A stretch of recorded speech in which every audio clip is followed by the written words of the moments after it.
Olá, gente, eu sou Val Cabral e esse é o programa Olho no Olho, aqui pela TVI. Olha, Itabuna tem se notabilizado nas últimas décadas como uma cidade de coisas moribundas e de coisas mortas. Itabuna é uma cidade que vem perdendo, e perdendo muito, inclusive perdendo habitantes. Nos últimos 12 anos foram 18 mil pessoas que deixaram de morar em Itabuna ou que causaram à cidade uma redução de quase 20 mil habitantes, o que afeta diretamente em arrecadações, por exemplo, de fundo de participação dos municípios e, enfim, qualidade de vida das pessoas, porque se elas estão saindo é porque aqui não está sendo um lugar legal para que elas vivam. E isto é muito ruim, muito deprimente, mas as perdas são muitas, né? E as coisas que estão por perder também não são poucas. Itabuna é uma cidade moribunda quando a gente faz uma retrospectiva sobre as coisas que estão existindo, mas que não estão funcionando como deveriam. E entre as coisas moribundas que a gente poderia aqui mencionar, talvez a que causa mais perplexidade por conta de envolver muita gente e, sobretudo, a empolgação, a alegria, a felicidade das pessoas, é o Itabunão. Porque o futebol talvez seja, dentre todos os desportos, aquele que mais agrega pessoas. Itabuna é uma cidade com um time profissional, que já vai agora também para a elite do futebol baiano, mas tem também o Grapiúna, que está sempre na disputa aí do acesso, buscando espaço também na elite do Baianão.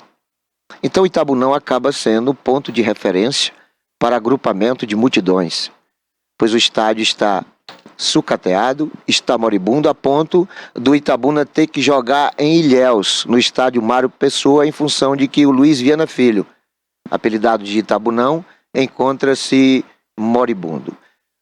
A saúde pública sempre foi um problema. Na verdade, saúde pública é um problema em todas as cidades brasileiras. Eu não conheço uma só cidade onde a situação dos serviços de saúde sejam satisfatórios. Saúde sempre está moribunda, isso é ontem, isso é hoje, isso com certeza será amanhã. Uma outra situação moribunda que nos deixa muito preocupados em Itabuna é a questão do mercado de trabalho. A empregabilidade está moribunda. Embora estejamos aí assistindo uma propagação quase que diária, intensa, constante, de que o Brasil está melhor, as pessoas estão sendo empregadas, a gente não tem percebido isso em Itabuna, muito pelo contrário. O desemprego aqui é cada vez mais galopante e a gente percebe aqui que quando as pessoas perdem o emprego, muito dificilmente ela volta para o mercado de trabalho num período inferior a um ano.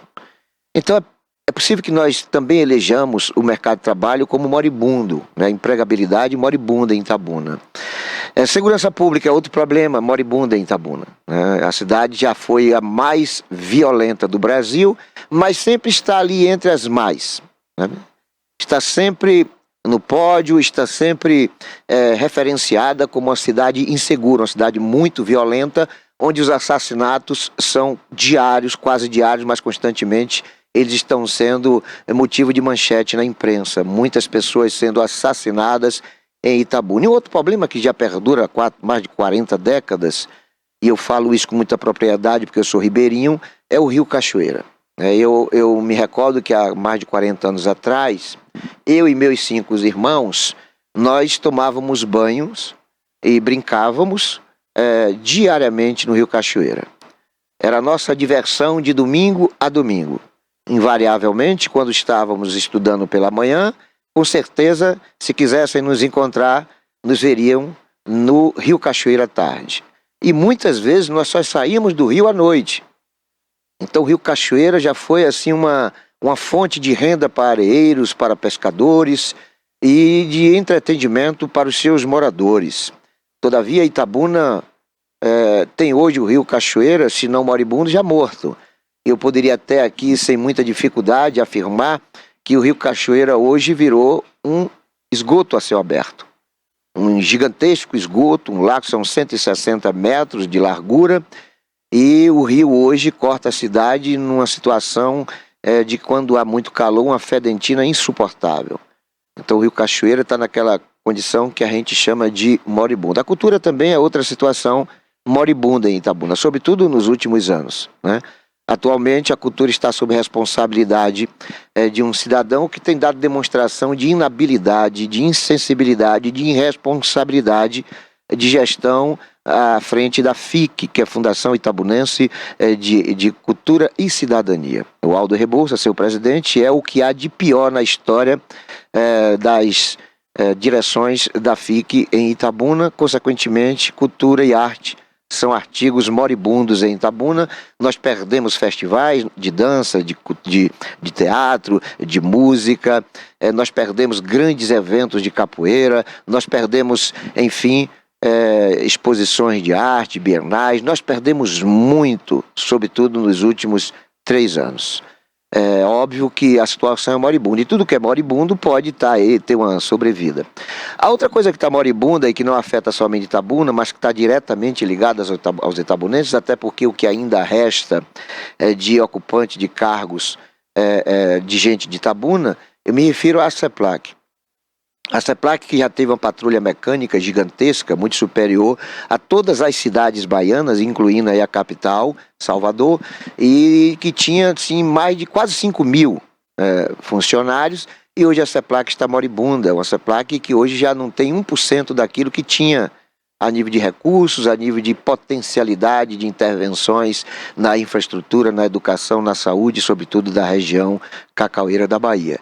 Então a CEPLAC hoje é uma entidade, um órgão federal que serve somente como cabide de emprego para algumas pessoas que ainda não se aposentaram, mas todas, sem exceção, já passaram do período de aposentadoria, até porque a CEPLAC tem mais de 30 anos que não faz, desde 1988, que a CEPLAC não tem concurso para servidores, né? O que existe na CEPLAC hoje são servidores oriundos desse período ou servidores terceirizados, mas a CEPLAC está caminhando a largos passos para deixar o estágio de moribunda para morta, porque infelizmente as nossas autoridades governamentais, os nossos políticos, os nossos legisladores não focaram a CEPLAC como uma instituição que tem que ser recompensada pelas contribuições relevantes que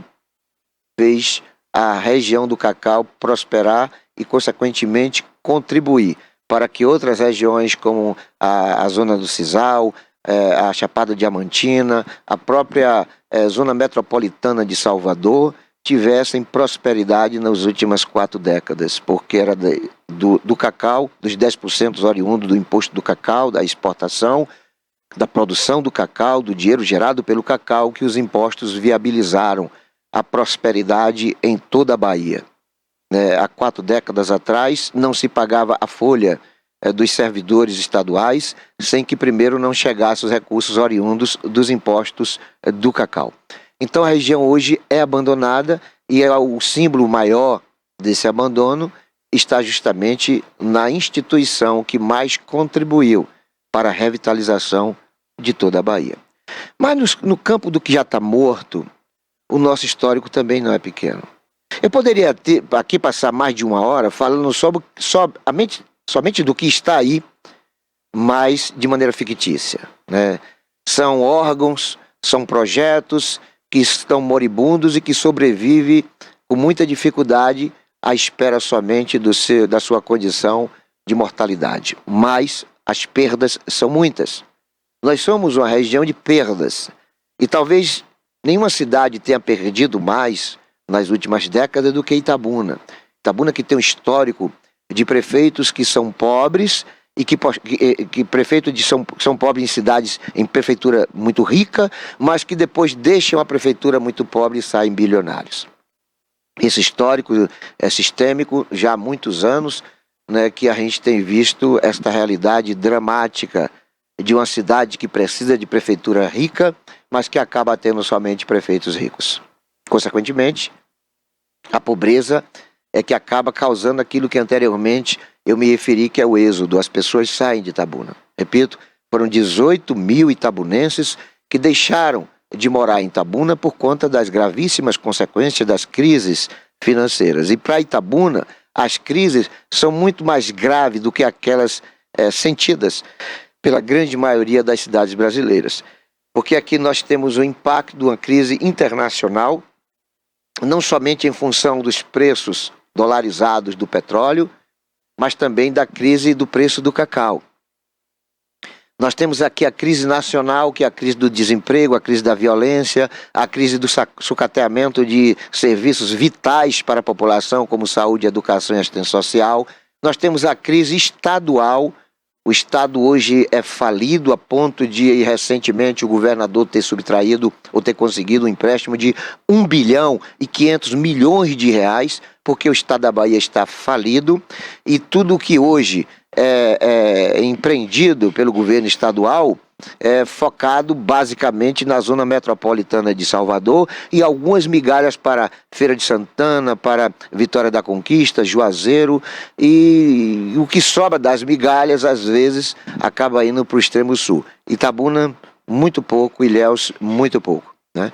Eles se vangloriam, e quando eu falo eles, eu falo os governantes situacionistas da Bahia, eles se vangloriam de ter, por exemplo, Ilhéus, a única ponte estaiada do estado. Uma ponte que teve um custeio de 70% do governo do ex-presidente Jair Bolsonaro.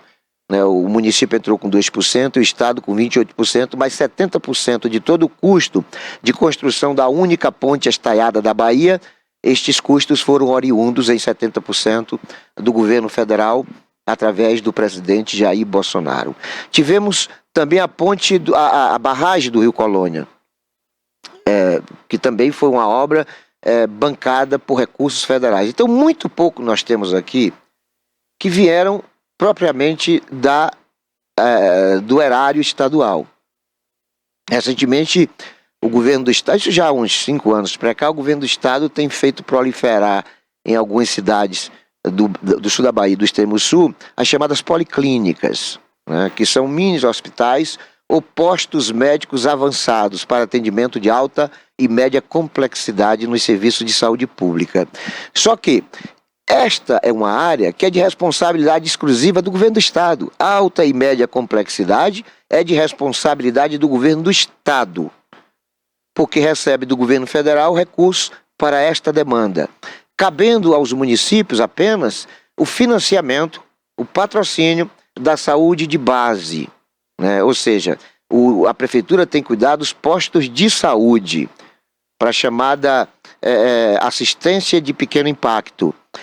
Entretanto, quando há necessidade, aqui eu vou dar um exemplo de ressonância magnética, está dentro do contexto de alta e média complexidade, não é responsabilidade das prefeituras, é do governo do estado. As cirurgias, mesmo sendo eletivas, elas são de responsabilidade do governo do estado. O município é responsável, por exemplo, o garoto caiu de bicicleta, teve uma ferida, aí vai fazer um curativo, posto de saúde. Mas o cidadão teve um acidente de moto, teve uma amputação de órgão, aí alta e média complexidade, é responsabilidade do governo do estado. Só que aí quando você chega no hospital de base, Luiz Eduardo Magalhães, você vê alhos e bugalhos misturados nas responsabilidades dessas assistências.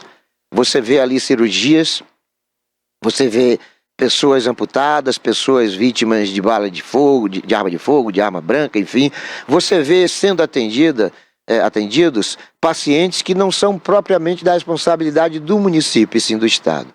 Aí quando você vai na policlínica, a realidade é de que 60% de todo o seu custeio, eles são bancados pelos municípios através de um consórcio. Normalmente, por exemplo, a Policlínica de Itabuna, há um consórcio envolvendo 12 municípios. E aí há um rateio de 60% do custeio daquela unidade médica hospitalar. Então as pessoas ali são atendidas com os recursos pagos em seus percentuais de 60% pelos municípios, quando na verdade teriam que ser 100% do Estado. Então o Estado constrói a estrutura padronizada, porque o mesmo projeto arquitetônico da Policlínica em Itabuna é igual ao de Porto Seguro, a de Eunápolis, a de Ilhéus, a de todos os municípios. Eles não gastam com o projeto arquitetônico, né? É só copiar, normalmente é uma terra plana, mas a estrutura ela é uniformizada. É como se fosse o mesmo desenho sendo aplicado em várias construções.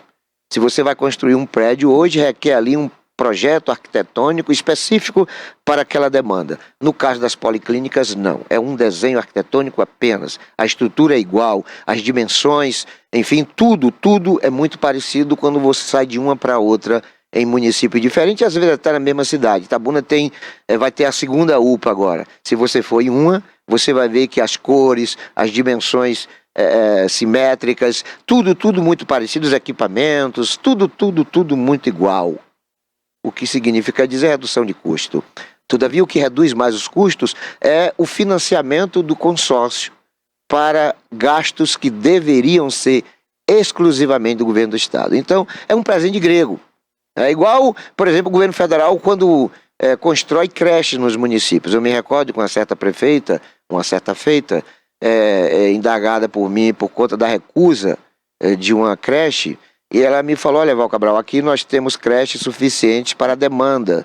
Nós temos aqui 500 crianças carentes que precisam do serviço e todas estão sendo atendidas. Nós não temos dificuldade de absorção dessa demanda. Nós não precisamos de creche. Só que a creche já tinha sido construída no município. Uma creche para 500 crianças. O município só tinha 500. E elas já estavam sendo atendidas naquele momento. Pois o governo federal implantou ali uma creche enorme para 500 pessoas. E ficou até pouco tempo, porque faz algum tempo que eu não vou na cidade, ficou lá como elefante branco, como é o que acontece, por exemplo, em Eunápolis. Eunápolis tem uma creche enorme, muito grande, no bairro Arnaldão, Arnaldão, não é Arnaldão. Não é Arnaldão. Não é Arnaldão. Eu esqueci o nome do bairro agora. Mas é uma creche enorme, que está lá jogada às traças há mais de 5 anos, porque foi uma estrutura montada, se não me engano, na época de Dilma, sem um planejamento, sem um estudo de impacto, sem primeiro procurar saber se havia na cidade necessidade daquele equipamento.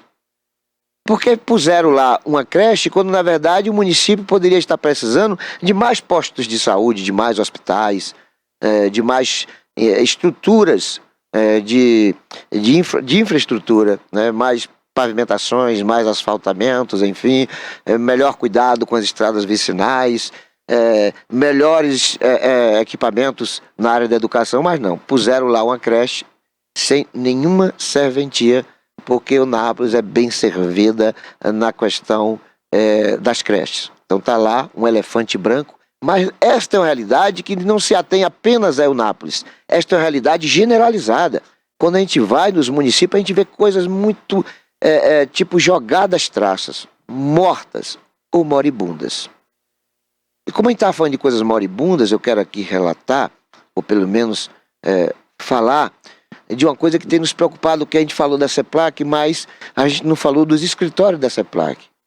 E aqui eu vou dar um exemplo de como a irresponsabilidade dos nossos políticos e dos nossos governantes é uma coisa acachapante. Ali no bairro da Mangabinha existe um escritório da CEPLAC, de um desenho arquitetônico extremamente avançado, uma coisa muito bonita, sofisticada, uma estrutura caríssima que hoje está coberta pelo mato. Hoje está assim, rodeada de entulhos, de lixo, e está abandonada. E a gente fica muito triste, porque há 2 anos atrás aquele espaço foi pleiteado para onde funcionaria uma unidade médica de assistência a pacientes soropositivos, né, o SERPAT, né, e infelizmente foi negado. Né? Posteriormente, a prefeitura requisitou espaço para o funcionamento da Secretaria de Agricultura e também foi negado. Então o governo federal nega um espaço que poderia ser utilizado pelo poder público municipal, porque prefere deixar tudo acabando. E quando não há manutenção, a parede que era forte acaba com o vento, com o sol, com a chuva, com a umidade, se deteriorando a ponto de ter que ser demolida.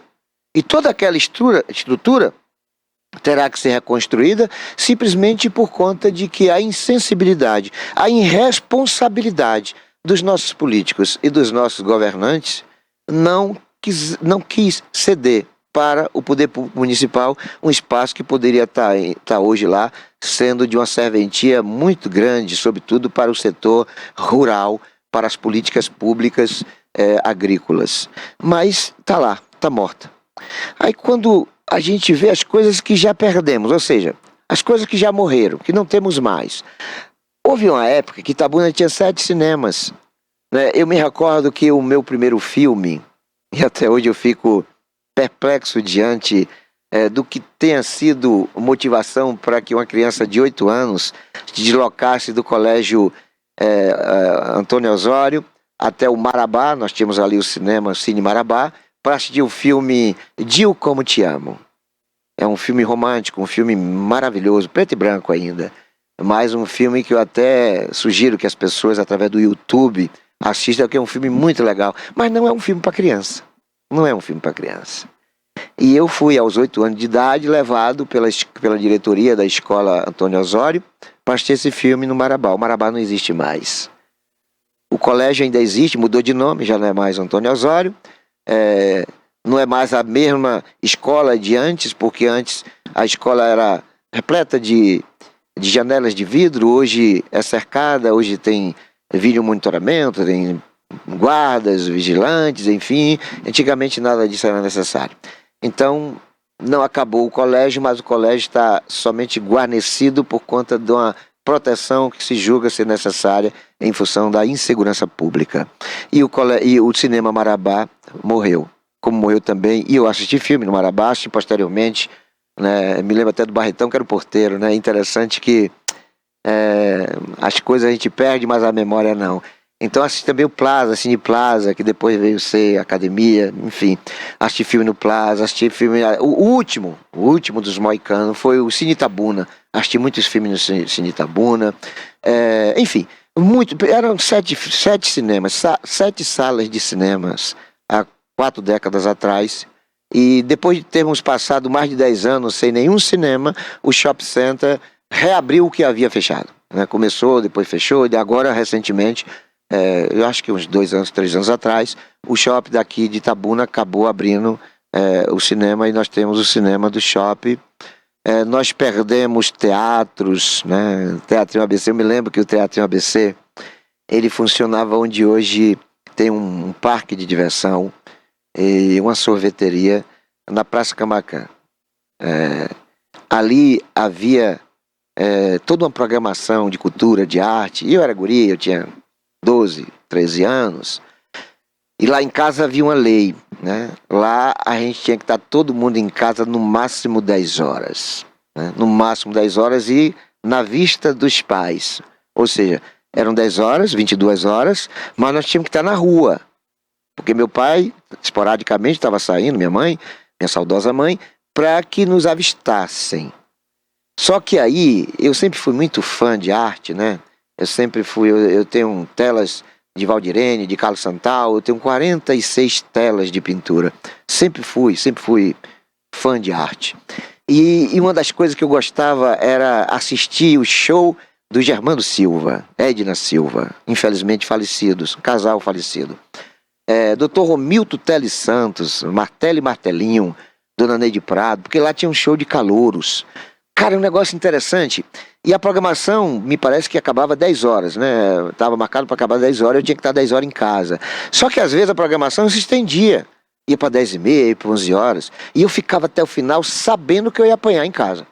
Eu tinha prévio conhecimento, sabe, de que era inevitável as burdoadas, as cintadas que eu recebia do meu pai. E as broncas, normalmente minha mãe dava bronca e meu pai dava bordoada. Mas eu sabia, mas a coisa era tão interessante, tão empolgante, e eu me envolvia tanto naquele entretenimento, que eu pouco me importava com as bordoadas, até porque as bordoadas do meu pai sempre foram bordoadas carinhosas, né? Diferente das minhas com meus filhos, né? Pois bem, então eu ficava naquela coisa de, no Teatrinho ABC, já ser o meu agendamento para os sábados. E todo sábado, muito raramente, né? Isso não acontecia. Eu sabia que depois da arte vinha o desastre das bordoadas. Perdemos o Teatrinho ABC, perdemos o Amélia Amado, que era um teatro aqui nas imediações do IMEA, onde hoje funciona a metalúrgica. Perdemos teatros, perdemos vários teatros nesta cidade. Passamos um bom tempo sem uma casa de espetáculo, porque o Centro de Cultura Adonias Filho ficou fechado por muitos anos. Recentemente, ainda esse ano, é que foi reinaugurado. Depois houve a construção do Candian Doria, Teatro Municipal Candian Doria, que começou no governo de Paulo Souto, passou uns 20 anos sucateado, menosprezado, e no governo de Rui Costa ele acabou sendo retomada a sua reconstrução, e hoje está funcionando. Nós temos duas grandes praças de cultura, embora a cultura ainda seja moribunda nesta cidade. Tivemos grandes cooperativas de banco, cooperativas produtivas. Quem não se lembra da COGRAP?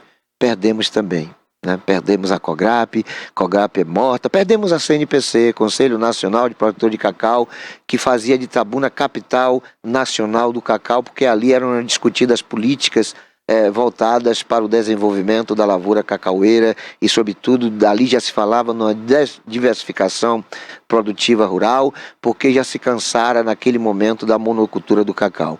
Mas perdemos, tivemos que quebrar a monocultura por uma questão circunstancial, até porque nós fomos vítimas do crime da vassoura de bruxa, praticado por uma quadrilha de bandidos, da própria CEPLAC, servidores da CEPLAC, que detonaram a região. O órgão CEPLAC surgiu e ajudou muito a região, mas uns 2 ou 3 vagabundos, servidores da CEPLAC, acabaram fazendo o crime da vassoura de bruxa, cujo líder é um pilantra que está tentando ser prefeito de novo em Itabuna. Mas perdemos também muitas coisas além da CNPC. Perdemos o ICB, Instituto de Cacau da Bahia, cuja sede era em Ilhéus, mas nós tínhamos aqui, ali onde funcionava a Sede do Povo, que também morreu, aqui em Itabuna, e hoje está um prédio abandonado, né? O ICB. Me lembro que o presidente, um dos grandes presidentes do Instituto, foi o falecido Antônio Vieira. Antônio Menezes, não conseguiu ser prefeito de Itabuna, mas foi presidente do ICB e empreendeu ali um ritmo bastante acelerado de gestão, fazendo com que a região fosse contemplada com muitos investimentos públicos, oriundos, é claro, do cacau. Então perdemos o ICB, perdemos escolas, perdemos muitas escolas. Talvez a grande escola que nós perdemos nos últimos 30 anos tenha sido o Colégio São José, no Barra da Conceição. Uma escola grande, com um auditório grande, um palco grande, grandes salas de aula.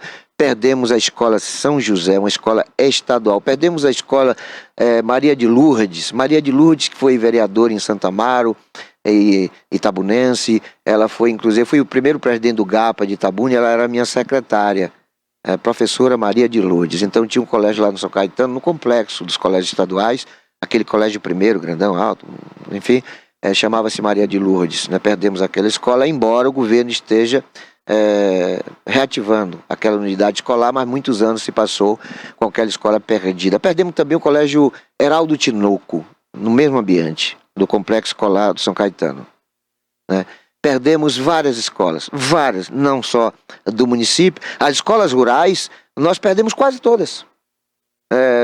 Teve uma época aí no governo de Vani, nós perdemos de uma vez só 10 escolas. 10 escolas rurais. E olha que nós ganhamos os ônibus, né? O que não significa dizer que aquilo ali era um acalento, ou seja, uma justificativa. Nós perdemos a escola, mas vamos dar os ônibus para os estudantes da zona rural estudarem nas escolas da zona urbana. Não. Perdeu-se a ambientalização da educação com essa troca da escola pelo ônibus, né? E às vezes os ônibus quebram, e até hoje, viu? Os ônibus quebram, e aí os alunos não podem se deslocar da roça para a cidade, em função de que de Pés é muito longe. Perdemos o Museu do Cacau, contava a história ali dos nossos desbravadores. Perdemos o museu, perdemos muita coisa, perdemos. Nós somos uma cidade de perdas. Eu diria até que Itabuna era melhor, embora não seja do meu tempo, na época de Tabocas. Porque na época de Tabocas, nós tínhamos ali, nós tínhamos teatro, nós tínhamos casa de espetáculos, nós temos um rio Cachoeira banhável, nós tínhamos uma qualidade de vida sem essa poluição que hoje temos. Enfim, parece que éramos melhores quando éramos Tabocas. As coisas evoluíram, Olha, quer ver, nós perdemos, estou me lembrando aqui agora, nós perdemos banco. Olha que absurdo. Nós perdemos o Banco Rural. Nós perdemos dois tipos de banco com o mesmo nome. O Banco Rural, que era, na verdade, a cooperativa dos produtores de cacau e funcionava na Cinquentenário. E nós perdemos o Banco Rural do Shopping Center, que era um banco da quadrilha do PT, onde tinha governo do PT, tinha Banco Rural, que foi depois motivo de manchete de escândalos de corrupção no governo de Lula no primeiro mandato. Então nós perdemos Banco Rural, nós perdemos BMG, ali na Firmino Alves, na Beira Rio, perdemos BMG, olha só, perdemos bancos, né? Alguns mudaram de nome, alguns mudaram de endereço, outros tinham 2, 3 agências e passaram a ter apenas uma. Perdemos banco, olha que perdemos prostíbulo, né? Quem não se lembra aqui do Brega da Sônia, né? Famoso na Bahia toda, não existe mais. Perdemos até Brega, olha, perdemos igreja. Uma cidade, quando chega ao cúmulo do absurdo de ver fechadas portas de igreja, de prostíbulo e de bancos financeiros, aí eu vou te contar o cúmulo do absurdo, né? É uma cidade moribunda. Itabuna é uma cidade moribunda. Itabuna é uma cidade que já foi a terceira da Bahia. Itabuna era a terceira em economia e Itabuna era a terceira em demografia. Perdia somente para Salvador e para Feira de Santana. Aí passamos a ter uma dicotomia, Geraldo e Fernando, ambos pobres quando chegaram na prefeitura, ambos bilionários quando saíram da prefeitura, deixando um rastro de endividamento e empobrecimento do poder público municipal. Ambos ricos e sua terceira geração rica também.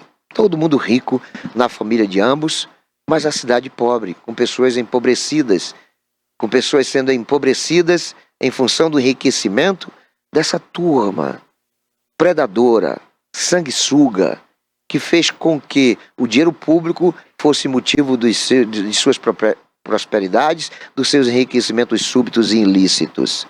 Então nós somos uma cidade de perdas. E hoje perdemos talvez um dos nossos melhores símbolos de política e de governo. Perdemos José Duque Teixeira.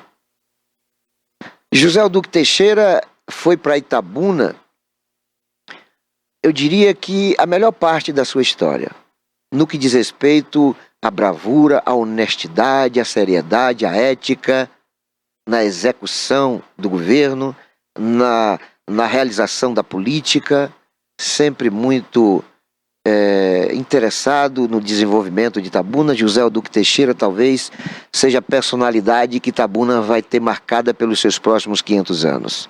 Porque José Duque Teixeira simboliza na política a maneira séria, honesta de tratar com partidos, com candidatos, com eleitor. José Duque, com absoluta convicção da minha parte, ele representa e sempre representará a seriedade com a coisa pública. Um prefeito de conduta ilibada, de uma honestidade inquestionável.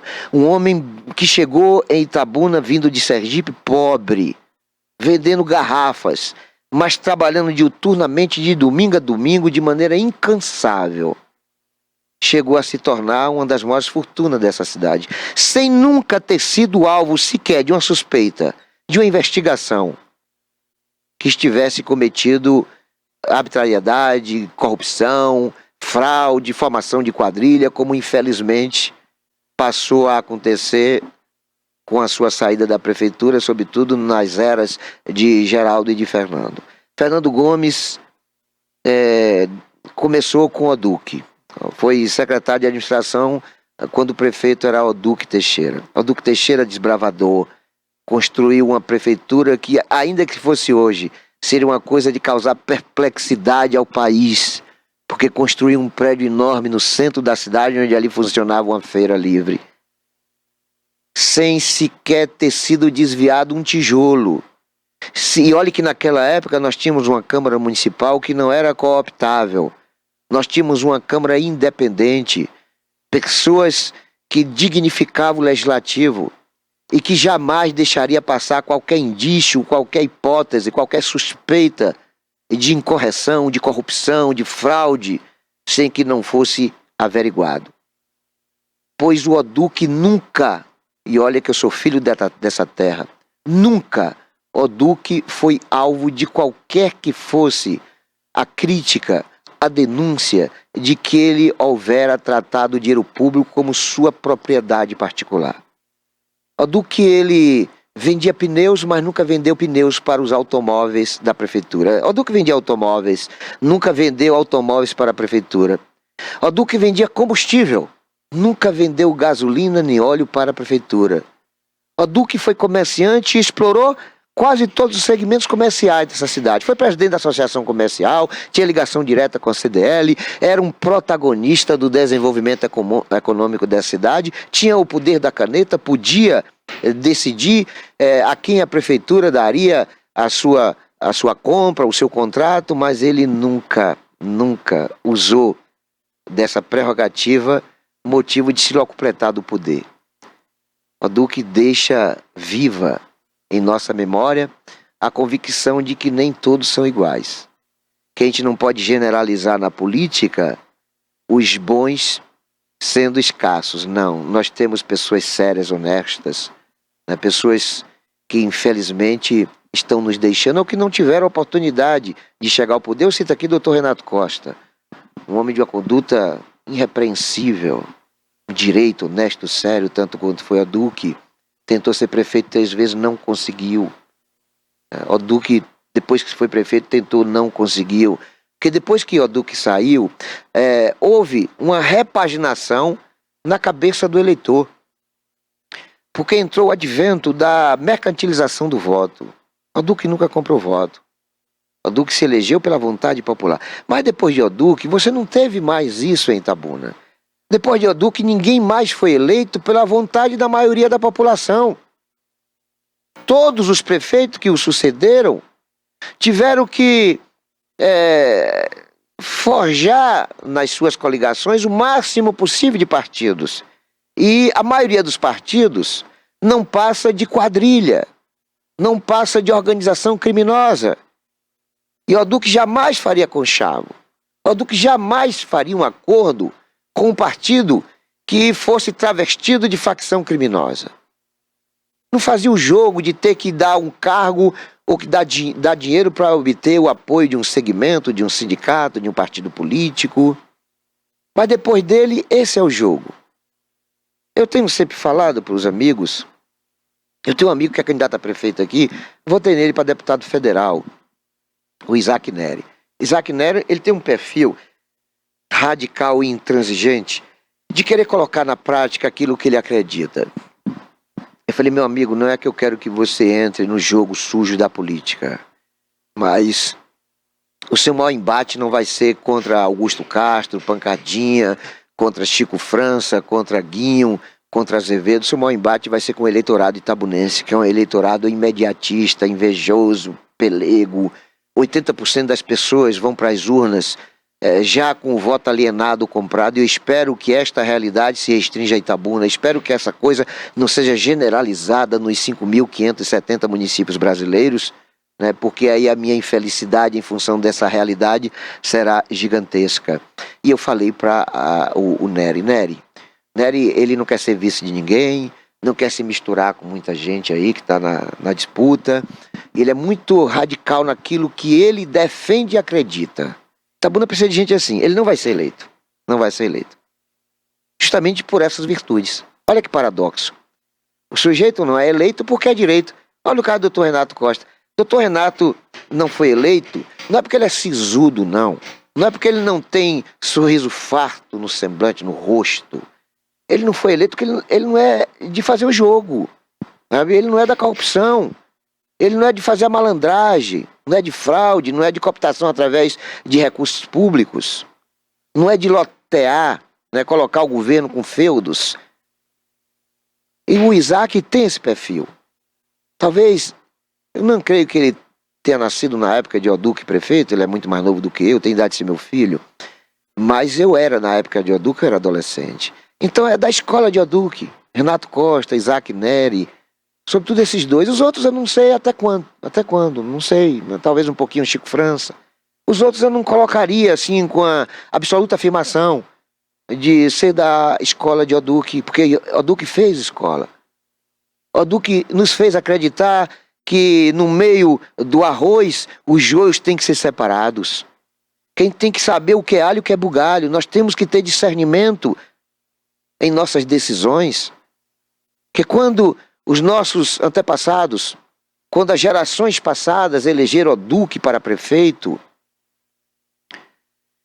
essa turma já sabia que não tinha que barganhar interesses pessoais, porque do prefeito viria a prosperidade de toda a coletividade, o desenvolvimento humano, o crescimento da cidade.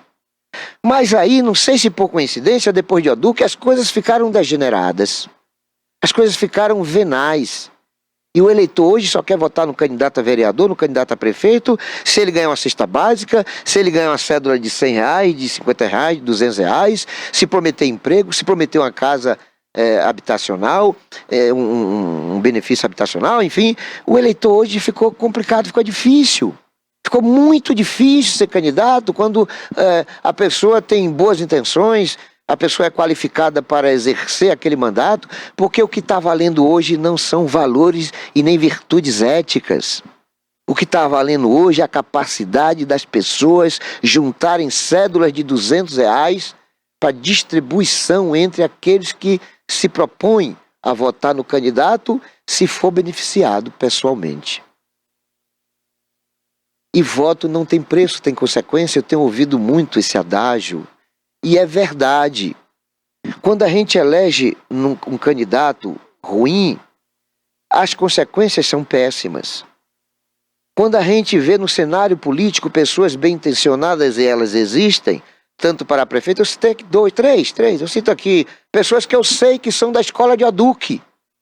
Eu reafirmo aqui Isaac Neri, cidadão honesto, direito, ético. Foi meu vizinho, conheço ele, sabe? Chico França, técnico, um cara também honesto, direito. Dr. Renato Costa. Então nós temos sim pessoas na política que têm o mesmo perfil de caráter do hoje falecido José Oduque Teixeira.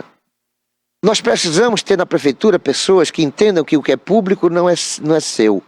O que é público é da comunidade. E para ela deve ser usado e servido. Não é isso que acontece mais. Estamos no mato sem cachorro. Precisamos que esse falecimento de Oduque sirva de exemplo para o renascimento de pessoas que efetivamente queiram fazer da coisa pública um bem do povo. Pessoas que possam compreender que uma prefeitura não é um puxadinho do seu escritório, do seu lar. E que aquilo é um poder efêmero. São 4 anos, podendo ser 8 no máximo. Mas que as pessoas vão estar aí. Itabuna já tem 113 anos. 113 anos de emancipação política e administrativa. Olha quantos prefeitos já passaram e quantos já morreram. O Duque morreu, a prefeitura vai sobreviver. O Duque morreu, a cidade está sobrevivendo. Moribunda, mas está sobrevivendo. O que nós temos que fazer para a cidade não estar no estágio de moribunda, com seu serviço cateado de saúde, de educação, com seu serviço morto de cultura, é elegermos pessoas com perfis de seriedade com o trato público. É elegermos políticos sérios, e nós o temos ainda. Nós temos sim muitos políticos que são sérios, que são bem intencionados, que estão forjados no caráter do bem servir, do usar o dinheiro público com decência. Nós queremos pessoas que sirvam a comunidade, que não queiram ser servidos pela comunidade. Porque cansa. A gente cansa. A gente até acha que a gente está fazendo papel de besta. Nesse círculo vicioso de uma política predadora. Se você observar, e eu não faço chamamento para os tempos atuais, se você fizer uma passagem pela história de sua cidade, eu não me refiro somente a Itabuna, veja quem foi que nós sempre elegemos. Prefeito e vereadores. E a coisa é mais agravante quando a gente vai para estágios maiores, degraus maiores dos poderes. Onde estão os deputados estaduais que nós elegemos? Onde estão os deputados federais que nós ajudamos a estar em Brasília para servir de voz das nossas demandas? Onde estão os nossos senadores? Olha, agora mesmo, o Lula está querendo botar um calhorda como membro do STF, o Dino, Flávio Dino, ministro da Justiça, que deveria estar preso. Acabou com o Maranhão. Maranhão, que já era uma referência de miséria, não prosperou com ele, muito pelo contrário. Maranhão, que na época dele, governador, ganhou o mundo nas manchetes das atrocidades que aconteceram nos presídios, com decapitações, com chacinas, e o povo maranhense ainda reelegeu o Flávio Dino, governador 2 vezes, e o povo brasileiro elegeu um gangster 3 vezes presidente, e esse gangster está querendo botar Flávio Dino, ministro do STF, a Suprema Corte desse país. Eu, particularmente, não acredito na justiça. Já acreditei. Eu acredito na justiça de primeira instância, né? Primeira instância, porque são juízes que estão no dia a dia conosco, estão convivendo com a realidade do local, conhece, sabe? Não se permite ser influenciado por telefonema de pessoas poderosas. Mas quando você chega desembargador, quando você chega em ministro da Justiça, a giripoca pia. Não acredito na justiça. Não acredito. Talvez dos 3 poderes seja o mais degenerado, seja o menos acreditável. Não confio na justiça. E se o Flávio Dino for guinado a ministro do STF, aí é que a giripoca é pior. Aí é que não dá para acreditar mesmo. Aí fez daquela casa ali uma casa de tia Joana, casa de Noca. Não dá. Então a perda de Oduque hoje foi uma perda lamentável sob todos os aspectos. Eu ouvi dizer que o grande sonho dele era não morrer antes do centenário. E ele morreu depois dos 100 anos. Eu estive na festa do centenário na ABB, onde familiares, amigos, funcionários, colegas de clube de serviço, da associação comercial de Itabuna, da política, ex-secretários, enfim, pessoas fizeram uma homenagem muito bonita. Eu não tenho dúvida que Oduque morreu com o sentimento do dever cumprido. As coisas aconteceram como ele planejou, até a morte, porque ele já falara antes, quero morrer depois dos 100 anos, e morreu depois dos 100 anos. Morreu de maneira, assim, ovacionado, né? Dignificado, né? As pessoas têm orgulho, eu sou amigo de Oduque, Oduque é meu amigo. As pessoas batem no peito, eu sou amigo de Oduque, eu fui empregado de Oduque, né? Eu fui colega de Oduque. Então Oduque morreu de maneira linda, de maneira bonita. Mas essa morte de Oduque não tem que ficar somente no estigma das coisas que acontecem em conformidade ao que nós planejamos. Oduque tem que ter da comunidade itabunense regional um legado de aprendizado do que é ser cidadão de bem, né? O que é ser bom esposo, o que é ser bom pai, o que é ser bom companheiro, o que é ser bom governante, o que é ser bom político. Tudo isso está caracterizado na personalidade, na trajetória de vida do empresário, do político, do ex-prefeito José Oduque Teixeira. Se nós nos espelharmos no aprendizado e no legado deixado por Oduque, se nós realizarmos todos os seus sonhos, se nós nos espelharmos no que ele foi, com certeza absoluta, daqui a 10 anos, Itabuna não vai estar com 18 mil habitantes a menos. Itabuna não vai estar com a FIC fictícia. Itabuna não vai estar com o Itabunão que foi ele que fez, sucateado. Itabuna não vai ficar sem teatro, sem museu, que é o que está atualmente acontecendo. Se nós trilharmos a trajetória, se nós caminharmos pelos caminhos traçados pela cabeça de José Oduque, nós seremos uma cidade muito melhor. Porque quando Oduque era prefeito, repito, nós éramos a 3ª cidade da Bahia, com perspectivas bastante vantajosas de progredir, de prosperar, de avançar, de se desenvolver. Entretanto, depois de Oduque as coisas mudaram bastante. Mudamos muito, perdemos, só perdemos. Somos cidade de perda, somos cidade de mortes, somos cidade de coisas moribundas, fictícias. Eu poderia aqui falar de muitas outras coisas que nós perdemos, ou de coisas que estão aí somente para o visual. coisas que foram começadas em suas construções e que foram abandonadas, coisas que foram até terminadas em suas construções, mas foram deixadas de lado, coisas que foram construídas, demolidas e hoje só o mato está no lugar. Eu não poderia terminar porque me lembrei de uma situação aqui agora para falar em coisas mortas. Vânia era prefeito de Itabuna, sucedendo Azevedo. Azevedo deixou já no final do seu governo concluída uma casa de assistência social na chamada Casinhas da Mangabinha. Ali havia uma estrutura enorme, caríssima, telhas holandesas, mármore. Era um espaço para assistência social, um negócio fabuloso, enorme. Aí chegou a inaugurar, mas não funcionou. Foi já perto da saída dele. Inaugurou, mas não chegou a funcionar. E tinha lá vários equipamentos, geladeira, ar-condicionado, enfim, tudo lá. 6 meses depois que Vânia já era prefeito, eu fui fazer um trabalho, não sei bem o que, parece que eu fui me encontrar com Clóvis, um líder da Mangabinha, que ele estava naquela área lá, eu fui procurar ele lá, e cheguei e fiquei deprimido, porque eu vi aquele ambiente já sucateado. Já tinham tirado parte da telha, algumas telhas, tinham tirado parte dos mármores, e já tinham roubado algumas janelas e algumas portas. E eu, muito apreensivo com aquilo, preocupado, rapidamente procurei Vânia. Eu fui na casa de Vânia. Falei, Vânia, eu tenho uma coisa para te falar, mas eu quero lhe mostrar. E nós fomos lá, levei Vânia lá. Falei, Vânia, é preciso que isso aqui seja retomada, a sua construção. É preciso que isso aqui não fique abandonado, senão a gente vai perder tudo isso aqui, até as paredes a gente vai perder. Aí sugeri a ele, se você não tem condição pela prefeitura, doe isso aqui pro Rotary, pro Lions, para um clube de serviço, para a maçonaria, para que aqui sejam empreendidos ações sociais, humanitárias.